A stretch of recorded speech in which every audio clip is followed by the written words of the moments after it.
Como vocês sabem, no WW Especial não tem aquele Abrão, não tem aquele editorial inicial. A gente começa logo com uma pergunta e, evidentemente, ela vai direto para a Jana. Jana, o que é que se abre agora, depois do que aconteceu? Olha, nós escutamos não só ontem do presidente Trump, como hoje de manhã do secretário Rubio, vários cenários, o que é preocupante, porque se você vai invadir um país, sequestrar o líder desse país, ilegítimo ou não, e não ter um plano concreto que você pode comunicar para a população do seu país e do país que está sendo invadido, isso indica um processo mal feito. Portanto, a operação pode ter sido feita bem e planejada, implementada, mas a estratégia e agora o aftermath, né, o que acontece o dia seguinte, não tem sido muito favorável à administração Trump. E, de certa maneira, é uma pena, porque ele poderia ter saído disso um herói. O presidente Maduro era um líder pária, era um líder que a maioria dos países já não queriam ter nada a ver com ele, porque tinha perdido as eleições, tinha roubado as eleições em 24, a pessoa que ganhou, Edmundo Gonzalez, e seu apoio político são reconhecidos por quase todo mundo e são venerados pelos venezuelanos mundo afora. Teria sido uma grande oportunidade política para o presidente Trump poder dizer que ele finalmente tirou o Maduro do poder e está colocando a democracia venezuelana no caminho, mas não é o caso. Ele diz, ontem nós escutamos que ele ia governar a Venezuela, hoje de manhã o secretário Rubio diz que não é bem assim. Ele diz que ele quer o petróleo da Venezuela e o secretário Rubio diz, vamos ver o que a Delcy faz. E ontem ele também falou, o presidente Trump, que ele não achava que a Maria Corina Machado tinha o apoio da população venezuelana, que não é verdade, ela tem. E o secretário Rubio, hoje de manhã, declarou o presidente Edmundo Gonzalez ilegítimo, que quando ele ganhou as eleições é mais de 37%. Então, o que vem pela frente? Eu acredito que não vai haver outras operações militares dessa maneira, seria muito difícil justificar outra exfiltração. Eles vão trocar um ditador por outro, vão trabalhar com a Delcy e vão tentar aumentar as investimentos americanos na Venezuela. Se eles vão conseguir, eu acho que é debatível, mas eles vão tentar convencer as companhias americanas a investir na Venezuela e vão tentar manter a segurança da Venezuela estável, porque é de interesse de todo mundo, inclusive dos Estados Unidos, para manter a estabilidade e segurança na Venezuela. Não aumentar o número de imigrantes, não aumentar o número de narcotraficantes, ter um pouco mais de controle sobre o país que, de acordo com a administração Trump e muitos outros países, não existia antes baixo o Maduro. Jana, você está trazendo para nós a crônica do desastre anunciado. A característica do programa é, de fato, a gente poder conversar livre e abertamente a respeito das coisas. Não temos o ritmo de um telejornal. Olha só o que você já disse. Oportunidade perdida, não tem um plano, não estão levando a Venezuela de volta a uma democracia, ou que se possa chamar de democracia. Vão tentar algo incompleto. Vamos ver, é uma excelente provocação intelectual a que você acabou de fazer. Pódio, você tem também uma crônica de um desastre anunciado? Ou alguma esperança que não seja um desastre anunciado? Eu Eu acho acho que que eu compartilho muito das visões da Jana nesse sentido. Acho que a primeira coisa que me parece claro aí, algumas horas do acontecido, é que ao contrário, inclusive, do que tem se circulado, o que a gente viu não foi uma mudança de regime, né? Isso não é uma operação de mudança de regime como a gente viu acontecer no caso do Iraque, onde você não retira apenas o ditador, você desmantela de fato todo o regime e substitui um regime ditatorial por um regime democrático. A gente não viu isso no caso da Venezuela e não apenas não vimos isso, como não vimos indicação por parte do presidente dos Estados Unidos e de seus assessores de que esse é o objetivo dos Estados Unidos, né? O que temos agora na Venezuela é a estrutura do chavismo completamente intacta, né? Quando a Delcy Rodrigues aparece e dá um discurso, a questão mais importante, na verdade, do discurso dela é que ela mostra quem está sentado ali ao lado dela. E está toda a estrutura completa do chavismo absolutamente intacta, né? E o que preocupa mais ainda é que os sinais que vêm da administração Trump é que é exatamente isso que eles querem. Ele descarta Maria Corina Machado imediatamente, talvez como uma forma de não compartilhar, digamos assim, os holofotes com ela, e diz que vai trabalhar com Adelso Rodrigues. É com ele que eles estão trabalhando. Isso foi uma afirmação do Trump, foi uma afirmação do Marco Rubio também, né? Então a gente parece uma tentativa de tentar colocar uma arma na cabeça dessa nova administração e dizer, faça aquilo que eu quero que vocês façam. A revista Atlantic fez uma entrevista com o Donald Trump que meio indicando isso, né? O que o Donald Trump quer, ele quer um preposto. O Donald Trump ele não pensa como o George Bush ou como outros presidentes norte-americanos, nessas questões mais os detalhes da burocracia, como ele vai administrar o país, a infraestrutura do país, etc. Ele não quer, ele não se interessa por esses detalhes, né? A mentalidade do Donald Trump não é, e aqui é algo que a essa altura do campeonato já deveria estar mais do que claro, não é de um estadista tradicional. Ele tem a visão de um homem de negócios, especificamente no setor imobiliário. Basicamente, o que ele está dizendo é: nós tiramos o antigo CEO e agora eu estou administrando. Eu serei o novo presidente, mas não presidente do ponto de vista de governo, mas do ponto de vista de administração de empresa. Ele usa, inclusive, a expressão run the country, não administrar ou governar o país, que é a mesma expressão que você utiliza para se referir a uma empresa. Agora, o que está claro também é que não tem um plano político muito bem delineado para o dia seguinte, né? Quer dizer, como foi muito bem colocado, a operação militar foi muitíssimo bem sucedida, foi um sucesso. Em 3 horas você consegue capturar o líder de um país importante da América do Sul. Mas a questão é o que vem depois, porque parece que a administração Trump não tem o estômago para fazer uma administração total do país, ou seja, para uma ocupação do país, né? Não tem o estômago e talvez não tenha as tropas suficientes, pelo menos não neste momento, lá na região do Caribe. Então, me parece que o objetivo aqui é controlar Adelso Rodrigues de alguma forma, mas se ele vai conseguir isso, a gente não tem como dizer. Há um outro processo que a gente vai ter que prestar atenção, que é dentro das estruturas internas do chavismo, né? Como essa disputa entre o ministro da Defesa, assim, quem são as pessoas que vão de fato conseguir se sobressair. E eu acho, para finalizar sobre uma crônica de uma tragédia anunciada, um dos cenários possíveis é um cenário de uma Venezuela ainda pior. É um cenário em que um novo governo assuma e continue ainda mais repressivo e não haja nenhuma mudança do ponto de vista político na Venezuela. Não digo que esse será Pode. Deixa eu interrompê-lo. Deixa eu interrompê-lo aqui, porque é uma série de elementos e eu queria pegar esse mais abrangente inicialmente e devolver uma provocação a vocês todos. O Pfeiffer, o Carlos e o Lorival não puderam se manifestar, mas é o que vai acontecer agora. Eu começo passando a seguinte questão a você, Pfeiffer. Sim, se a gente assumir que o que o Trump fez foi por restaurar a democracia na Venezuela, nós estamos completamente enganados. Aí vem minha provocação.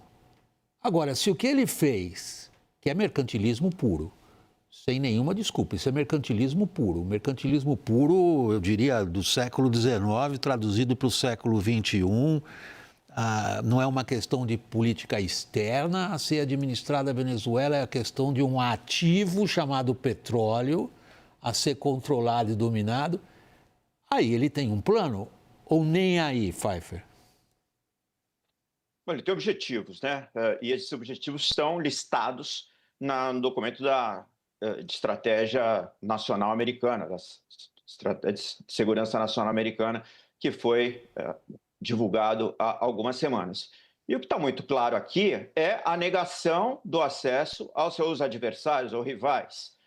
A negação do acesso principalmente à China, dos recursos naturais, petróleo e outros recursos, e a negação do acesso estratégico à Rússia, ao Irã, à Turquia, da base que a Venezuela representa na região. País grande, 920 mil quilômetros quadrados, 30 milhões de habitantes, uma boa parte da população, entre 7 e 8 milhões de habitantes, no exterior, que já votaram com os pés e que já demonstraram o desastre que é a Venezuela hoje. Então, ela já é um desastre. Pensar que ela vai se tornar um desastre maior é forçar uma debacle que talvez seja difícil de acontecer, porque a situação já é ruim. Trump, nesse sentido, faz um ato que você chama de mercantilista, mas é um ato realista, é um ato pragmático, é um ato que se coaduna com essa estratégia anunciada. As Américas para os países das Américas, a começar pelos Estados Unidos da América. Então, nesse sentido, foi um ato oportunístico, quando se apresentou uma janela suficiente para que houvesse essa decapitação do regime, né, a retirada do líder principal, mas não é um ato desmesurado no sentido de que é preciso manter estruturas de governança, tão simples quanto isso. Não adianta tirar todo o regime e fazer como se fez no Iraque, como se fez no Afeganistão, como se fez em outras partes, imaginar que forças democráticas tomarão conta das instituições públicas, da máquina pública, da administração, estarão aptas a gerir o Estado Nacional. Não é o caso. Então, vão manter essa máquina sob pressão, no modelo tipo de um protetorado, de um preposto, começando com Delcy Rodrigues, e paulatinamente, isso foi anunciado pelo Marco Rubio, vai se passar a um processo de reestabelecimento da institucionalidade democrática. Vamos lembrar também que a Venezuela tem uma tradição democrática, a Venezuela é um país ocidental. Então, não é uma mudança de regime radical como foram os exemplos em outras partes do mundo. Vamos dizer, uma restauração de uma democracia mais próxima de um modelo aberto, inclusive, não desse modelo deturpado, autoritário, autocrático, que o socialismo do século XXI, que o bolivarianismo impôs. Deixa o Pfeiffer estar respondendo a vocês dois. Pode, Jana. Eu, evidentemente, minha função aqui é pôr fogo, né? Ele está respondendo a vocês da seguinte maneira. O Pfeiffer, se você achar que eu estou cometendo alguma injustiça com o seu raciocínio, você me corrige imediatamente, por favor. Eu vou resumir um pouquinho o que você disse. A minha leitura do que você disse é que não, gente. Pode se chamar do que vocês quiserem. Pode chamar de mercantilismo, entendido aqui como, digamos, operações através de um Estado, no caso é o governo americano, que criam oportunidade não só para empresas americanas, mas criam oportunidades para aliados políticos e para aqueles intermediários todos que estiverem próximos aos centros do poder, que é uma característica muito clara da presidência Trump. Mas o que você fez, você foi um pouco adiante, Pfeiffer. Você disse, não, ele tem um plano sim. Até eu acrescentaria, aprendeu alguma coisa do Iraque? Eles entraram no Iraque, destruíram o partido Baath, destruíram as estruturas da ditadura do Saddam Hussein, aí perceberam que não conseguiam governar sem aquilo. Virou, durante 4 anos, uma guerra civil das piores que a gente viu nos últimos anos, por falta de visão. Que, olha, a gente pode não gostar de uma ditadura, mas ela tem os instrumentos de governo. Se eu quero remover uma ditadura e tiro os instrumentos de governo, eu vou transformar aquilo no caos. Então, o teu raciocínio, Pfeiffer, é nesse sentido. Carlos Frederico, então ele tem um plano? Eu acho que ele tem um plano e talvez uma das grandes dificuldades desde que Donald Trump assumiu o governo é que a gente tem que fatiar por vezes aquilo que é dito, né? Tem muitas coisas que são ditas que não correspondem. Acho que talvez durante a primeira entrevista que ele deu, quando ele falou nós vamos administrar o país, talvez ele tenha ido um pouco além, e eu acho que o secretário de Estado hoje deu 2 passos atrás isso. Acho que de tudo, talvez o mais importante seja a coerção passa a ser um elemento central da política externa americana, especialmente quando o assunto é o hemisfério. Então, quando o Marco Rubio fala, olha, não há uma mudança de regime, a vice-presidente vai assumir, afasta-se quem legitimamente imagina-se que ganhou as últimas eleições na Venezuela, e o importante é garantir que as decisões que sejam tomadas estejam alinhadas com o governo dos Estados Unidos. Isso está no documento que foi trazido aí há 2 semanas atrás, né? Eles trazem o conceito de realismo flexível, né? Que é um conceito novo, que a gente ainda está tentando depurar e tem agora na ação na Venezuela o primeiro caso para ser estudado. Ou seja, eu quero que as decisões estejam alinhadas. Acho que o Pfeiffer falou na Venezuela quase como um protetorado, americano. A grande questão é até que ponto, né, os novos governantes na Venezuela vão estar dispostos a cumprir essa agenda traçada em Washington. Acho que esse é o grande ponto de interrogação que fica. E a América do Sul, que desde 2001, desde a reorientação da política externa americana que aconteceu pós 11 de setembro de 2001, a América do Sul, que estava mais ou menos esquecido, acabou sendo lembrado, talvez da pior maneira possível. Eu queria pegar esse conceito que você acabou de pôr na roda, do realismo flexível. Alguns chamariam de total ceticismo em termos do que se convencionou no debate sobre relações externas, Lorival, que é o hiperrealismo, hiperrealismo. A gente vem vindo numa série de trocas de conceitos. Esse último que o Carlos Frederico cita, do realismo flexível, significa pura e simplesmente o cinismo máximo da grande potência. Não há mais certo ou errado. Há forte e fraco. Exato. E aí se ajume. E aí, só para ilustrar um pouco a nossa conversa, eu estou recebendo aqui pelo celular as últimas frases do Trump a respeito. Ele está no Air Force One neste momento, ainda não temos imagens. Assim que a gente tiver, pessoal, a gente coloca para vocês conferirem. O Trump está dizendo que seria uma boa ideia uma operação dessas na Colômbia. E está dizendo também que isso ele disse hoje lá na entrevista já citada do Atlantic, que ele está lidando com as pessoas que acabaram de serem, digamos, empossadas, né, na conduta da Venezuela, a vice-presidente, e que se ela não se comportar, sim, vai vir uma segunda onda de ataques. O que é esse realismo flexível, na verdade, quando a gente pensa em estratégias? Exatamente. Eu acho que ele vê da seguinte forma: olha, eu realizei essa operação, o Nicolás Maduro não quis cooperar, eu tentei negociar, colocar para ele o que ele tinha que fazer e tal, inclusive também oferecendo para ele um exílio dourado na Turquia e tal. Ele não cooperou, começou a fazer aquelas dancinhas lá que irritaram profundamente o Trump, que dava a entender que ele acreditava que o Trump estava blefando. E aí veio esse fantasma do Trump always chickens out, né? O Trump sempre amarela, e aí isso foi uma das coisas que precipitaram a operação. Mas ele acha assim que, tendo feito isso, que algo foi realmente tão contundente, né? Tão bem sucedido, tão chocante até essa captura do Nicolás Maduro e da mulher dele, Cília Flores, que isso serve de exemplo agora para a Delcy Rodrigues, para o Gustavo Petro, para quem quer que não o obedeça. Então, que agora, e você vê o Pete Hegseth, secretário de Defesa, falando isso claramente. E, aliás, no texto lá da doutrina lá da Estratégia de Segurança Nacional, isso também está explícito, assim.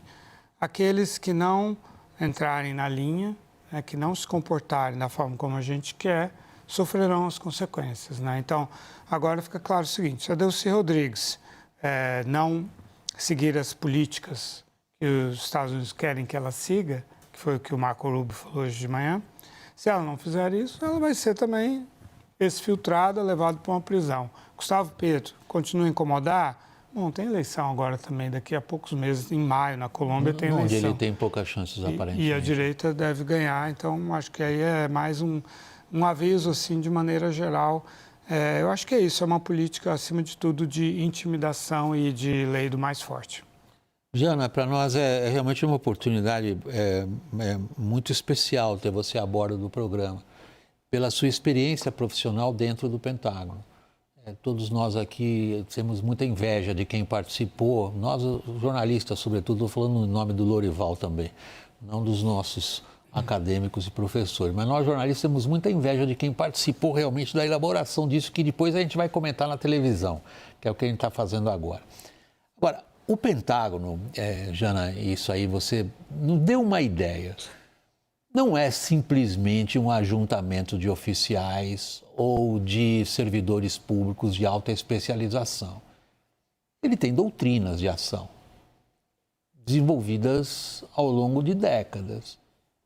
Todo mundo que chega nas posições como você, por exemplo, chegou dentro do Pentágono, passou por academias militares, passou por centros de formação, estudou as obras principais de estratégia e conduta de política externa.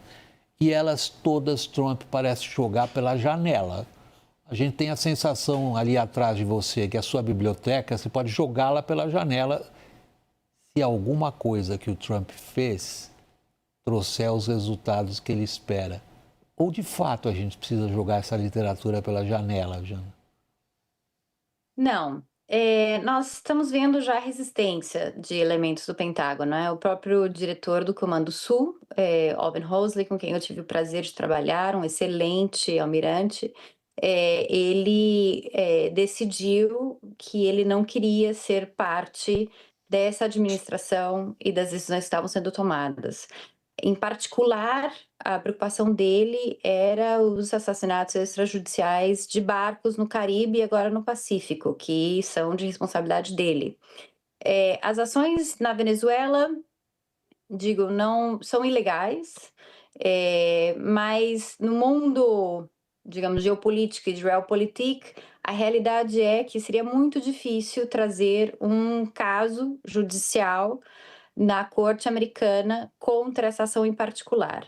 E nós não estamos falando de violações de direitos humanos, que são claramente ações que os militares não deveriam estar envolvidos, né? Assim, não estamos falando de Abu Ghraib, não estamos falando de outras instâncias que foram muito negativas na história dos Estados Unidos.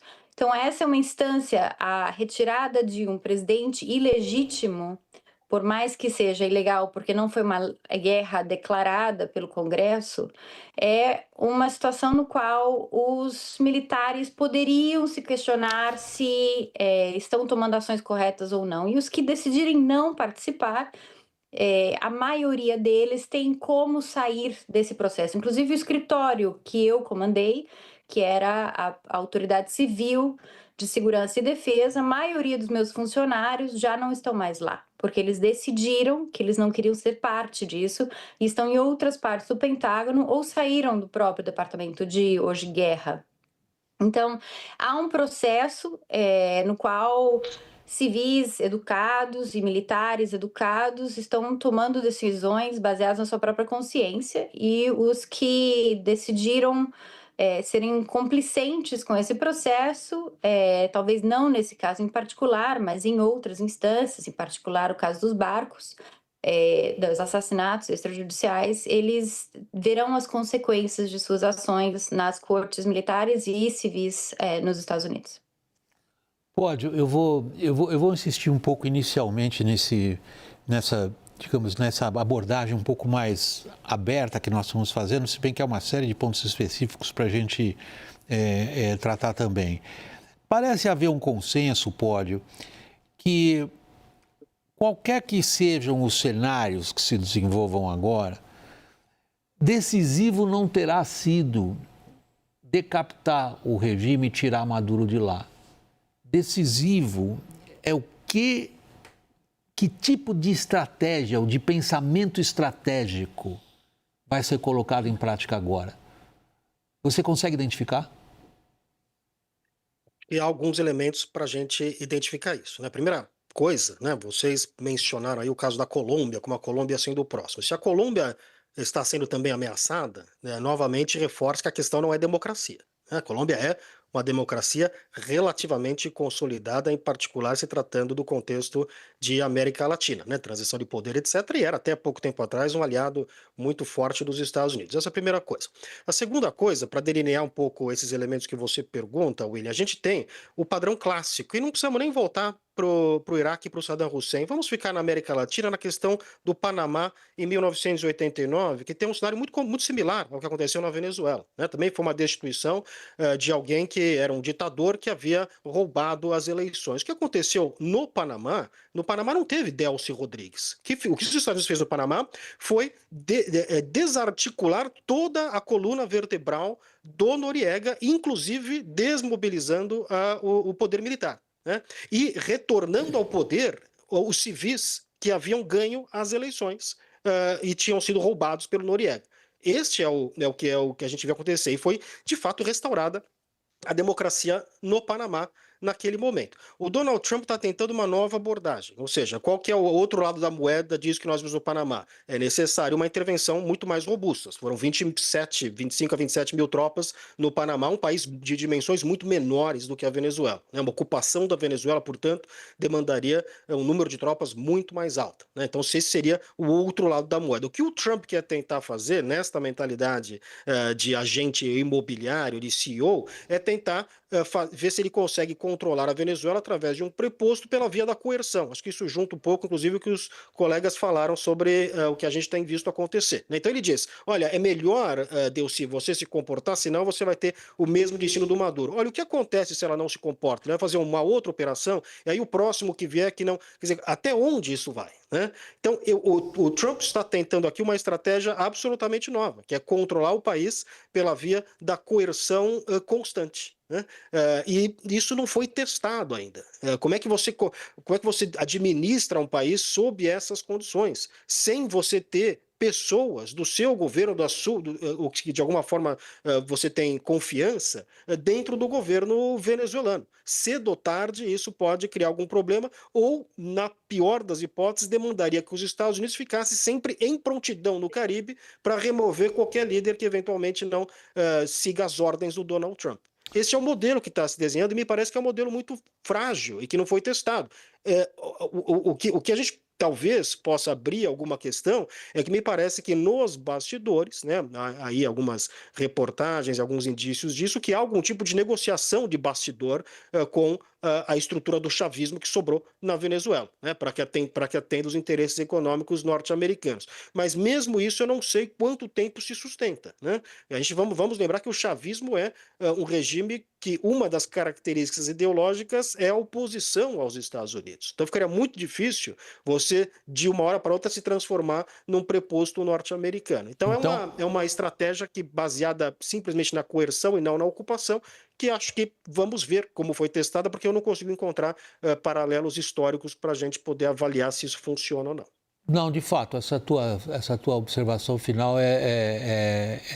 eu reitero também. Eu não consigo, como repórter internacional de longos anos, você também, né, Lourival? Tem qualquer... Nem o Noriega não dá para comparar com o que está acontecendo agora. É muito diferente. Agora, tem dois planos de discussão que vocês estão propondo, Jana, o Carlos, o Pódio e o Pfeiffer. A gente tem um plano mais abrangente, que eu não quero abandoná-lo, que é ver em que medida que essa doutrina Monroe, com o corolário Trump, que é assim que foi definida essa doutrina pelo próprio Trump na Casa Branca agora no final de novembro, ela tem condições de ser implementada no mundo atual, no mundo que a gente conhece hoje. Esse é um aspecto. Mas a sua intervenção agora, obriga a gente a olhar para dentro da Venezuela. Porque a sua afirmação, não há ninguém que tivesse tentado até aqui, através de prepostos, num país que até este momento, e parece continuar ser, um antagonista forte e aliado a outros antagonistas fortes dos Estados Unidos. Como é que o Trump conseguiria fazer o chavismo ser trumpista, Pfeiffer? Acho que não é questão de fazer o chavismo ser trumpista, né? Entendo que você queira usar chavões para facilitar a nossa compreensão. O que a gente está aqui diante é de uma fórmula nova, sim, mas toda a situação é própria, né? Ela tem características próprias, tem dinâmicas próprias. Então, mencionamos o caso do Iraque. Vamos lembrar alguns prepostos, né? O imperador do Japão, o Japão derrotado na Segunda Guerra Mundial, o imperador segue na sua função imperial, no seu simbolismo, para manter a população japonesa minimamente amarrada em torno de uma ideia, e uma ideia que passa por toda uma reconstrução do país, assim, aí sim com intervenção, com tropas estrangeiras no território japonês.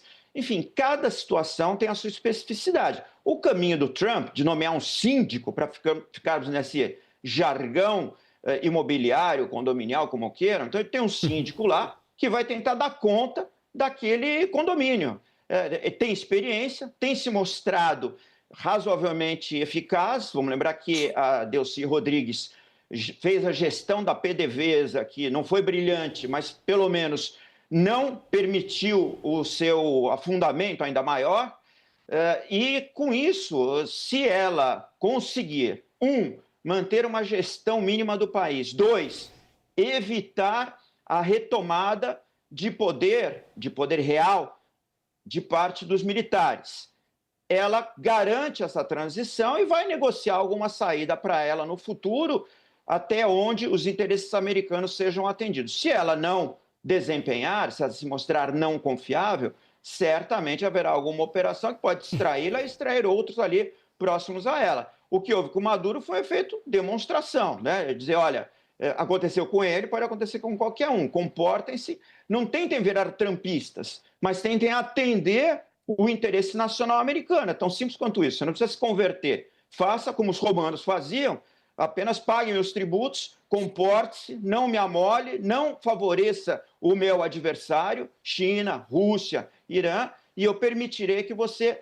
mantenha a sua sobrevivência e a sua integridade física até onde eu a tolerar. Né? Nada garante que Delcy Rodrigues, que Padrino, que todos aqueles que pertencem à cúpula venezuelana, em algum momento sejam simplesmente desbancados das suas posições. Então, esse é o cenário e, nesse sentido, vai perdurar enquanto for útil, for instrumental aos Estados Unidos. Tão simples quanto isso. Na sua longa digressão histórica, Pfeiffer, a gente tem que se perguntar se Pôncio Pilatos foi uma boa escolha. Mas, enfim, nós estamos falando da capacidade que aqueles que impõem decisões a outros países, e é disso que se trata nesse momento.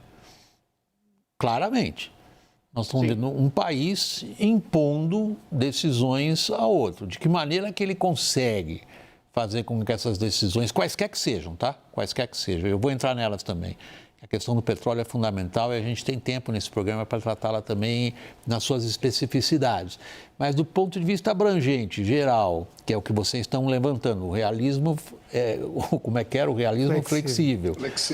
Nós temos a carência de exemplos aos quais a gente possa considerar o que está acontecendo agora entre Estados Unidos e Venezuela. Melhor dito, entre o que os Estados Unidos pretendem fazer, não só com a Venezuela. E aí, Pfeiffer, você disse, há uma chance que isso daí funcione. É só o chavismo ser inteligente o suficiente, ou os seus condutores, para dizer o seguinte, não ofendam os Estados Unidos, vocês continuam roubando como sempre roubaram. Vocês continuam aí pisando na oposição como sempre pisaram, porque foi assim que vocês constituíram a sua, digamos, capacidade de exercer o poder. Funciona, Carlos Frederico? É quase como se os Estados Unidos estivessem dizendo para a Venezuela, olha, funciona desde que vocês sejam realistas flexíveis. É basicamente essa a provocação que está sendo feita. Olha, nós estamos em território absolutamente inédito. Então, a pergunta se funciona, eu tendo a achar que não. Mas o cenário no qual isso funcionaria seria um cenário no qual uma nação seria praticamente subjugada politicamente aos Estados Unidos. E aí, nesse sentido, eu acho que a audácia da operação e a importância histórica da operação está no fato de que a Venezuela não é um micropaís. Então, o tamanho dessa decisão é uma decisão muito grande.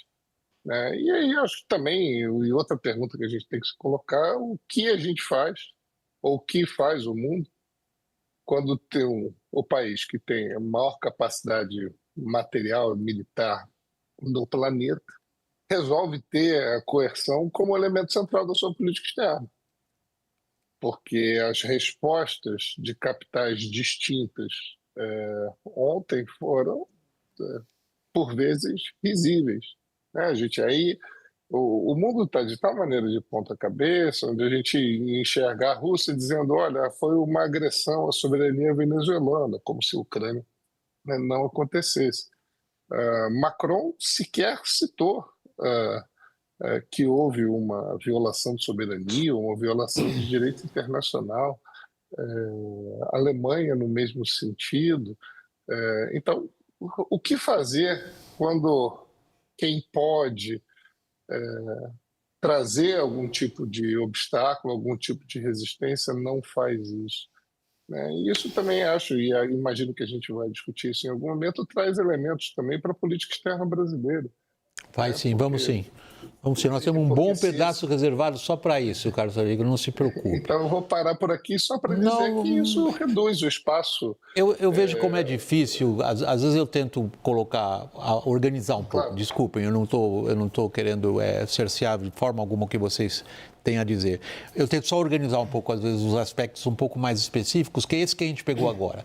Quer dizer, se eles estão tentando exercer esse poder de forma militar para tornar a favor deles quaisquer que sejam as decisões, e se isso funciona ou não. E, ao mesmo tempo, em que medida um tipo de política dessas, entendida da sua forma mais abrangente, não só em relação à América do Sul, mas o uso da coerção, como você acabou de dizer, Carlos Frederico, tem chances de ir adiante ou não, então a gente necessariamente fica oscilando entre um aspecto mais fechado e um aspecto mais abrangente. Vamos então para o mais abrangente, Lorival. Quer dizer, há um certo entendimento que a doutrina Monroe, sobretudo essa do fim do século XIX e a do começo do século XX, não tanto quando ela foi concebida lá em 1823. Eram contextos completamente diferentes. Ela funcionava quando os americanos eles tinham um poder absolutamente sem rivais, sobretudo neste hemisfério. No hemisfério ocidental. Não é mais o caso hoje. Se a gente entender que o principal problema de rivalidade com os Estados Unidos e a China, além daqueles bem clássicos tradicionais de geopolítica, é a corrida econômica e tecnológica, a capacidade dos americanos de exercer coerção, especificamente neste hemisfério. Ela tem hoje rivais. E como ficamos? Bem, eu acho que é aí que está toda a manobra, né? De um lado, essa jogada inicial, esse gambito aí do Trump é assim, olha, ninguém aqui vai fazer aqui o que eu estou fazendo, que é um bloqueio naval não declarado, né? Mobilizar... Não, declarado mesmo. Mobilizar esses meios militares aqui nessa região. Ninguém tem condições de fazer isso, nem a China, nem muito menos a Rússia, nem muito menos o Irã. Então, assim, isso eu consigo fazer aqui e eu estou disposto a fazer. E o que eu ofereço? Por exemplo, para a Venezuela. Então, assim, olha, regime bolivariano. Nicolás Maduro não aceitou, mas vamos lá, deu-se é o seguinte. A economia venezuelana perdeu 72% do seu PIB durante o chavismo. 3/4 do PIB, quase. Então, eu te ofereço vender petróleo, não para a China, mas para os Estados Unidos e, eventualmente, Europa, outros países que não... Aquele petróleo que sobrar, daquele que me interessa, né? Porque eu preciso fazer o mix do petróleo pesado com o meu petróleo leve, que eu tiro das rochas lá, né? Da fracking lá e tal, e do shale. E aí, o que sobrar você pode vender para outros países e você vai ter um crescimento de 2 dígitos, porque você perdeu demais a sua base econômica por absoluta disfuncionalidade econômica. Então, se você vai crescer 2 dígitos, Delcy Rodrigues, você tem toda a chance do mundo de voltar a ser competitiva, como o Hugo Chávez era eleitoralmente competitivo. Ele fazia as manobras dele, arbitrariedades e tal, mas ele era popular. Ele conseguia se eleger, e com um monte de truques, mas ele não precisava roubar a eleição igual o Maduro precisa. Delcy, você crescendo 2 dígitos, você pode disputar fair play com a Maria Corina, com quem você quiser, entendeu? Assim, então a gente pode criar um espaço, um ambiente no qual uma democracia mais ou menos funcional volte a se instalar, em que uma Delcy Rodrigues, que é uma mulher talentosa, pragmática, que já demonstrou sua capacidade técnica, pode voltar para o jogo sem fazer feio do jeito que o Nicolás Maduro faz. É isso que ele está oferecendo para a Delcy Rodrigues. Ah, Delcy não quis? Próximo, até chegar alguém que quiser. Essa é a estratégia do Donald Trump. Agora, qual é a margem de manobra que ele tem, Diana? Não muita. 70% da população americana não quer que os Estados Unidos esteja envolvido em outra guerra. E, no fim das contas, é o que a gente tem agora. Por mais que não tenha presença americana na Venezuela, ele acaba de fazer um bloqueio naval, como você mesmo disse, William, que é uma ação de guerra. Ele acaba de sequestrar um líder de um país. Ilegítimo, mas não deixa de ser um líder de um país. A única razão pela qual a gente não está uma guerra aberta é que a Venezuela não é capaz de responder. Mas a população americana não quer os Estados Unidos envolvido nisso. Agora, se ele conseguir diminuir a migração venezuelana e de outros países também da região, mas principalmente venezuelana, até a fronteira dos Estados Unidos, que é uma das principais fontes de imigrantes, nossa fronteira sul, isso seria um positivo para ele domesticamente. Se ele conseguir, de alguma maneira, diminuir o narcotráfico pelo Caribe, isso também ajuda, porque diminui a violência e a insegurança no Haiti e em vários outros países do Caribe. Não muda a quantidade de drogas indo para os Estados Unidos, porque elas simplesmente vão para o Pacífico. Mas isso ajuda e alivia um pouco a insegurança no Caribe, que é um problema para a Flórida em particular. E isso é muito importante a gente sempre ter em mente. Não só o secretário Rubio, como a secretária da presidência, a Suzy Wiles, e o próprio presidente Trump são todos produtos da Flórida. Por mais que o presidente Trump seja de Nova York, ele está morando em Mar-a-Lago metade do ano já há mais de 15 anos. Ele está imerso nesse mundo da Flórida, no qual a Venezuela e Cuba, mas a Venezuela é muito importante e os desafios da Venezuela são muito importantes. Então, embora a população americana não queira uma guerra, ele tem um pouco de margem de manobra com os latinos, que estão muito felizes com o resultado dessa ação de ontem, e ele poderia, talvez, ter sucesso político se ele conter a migração dos venezuelanos ao sul dos Estados Unidos. Deixa eu fazer o seguinte, o Filipe, o nosso editor-chefe, está me avisando que a gente tem um intervalo. Que evidentemente a gente tem também, claro, todo o respeito aos nossos patrocinadores. É assim que a gente tem a possibilidade de pôr o programa à disposição de vocês. Eu preciso chamar um intervalo. E aí eu vou fazer o seguinte, para não interromper seu raciocínio, eu deixo a pergunta no ar. De novo uma provocação em cima do que vocês estão falando. O único jeito de dar certo que o Trump quer fazer, então, é ele não mudar o regime na Venezuela?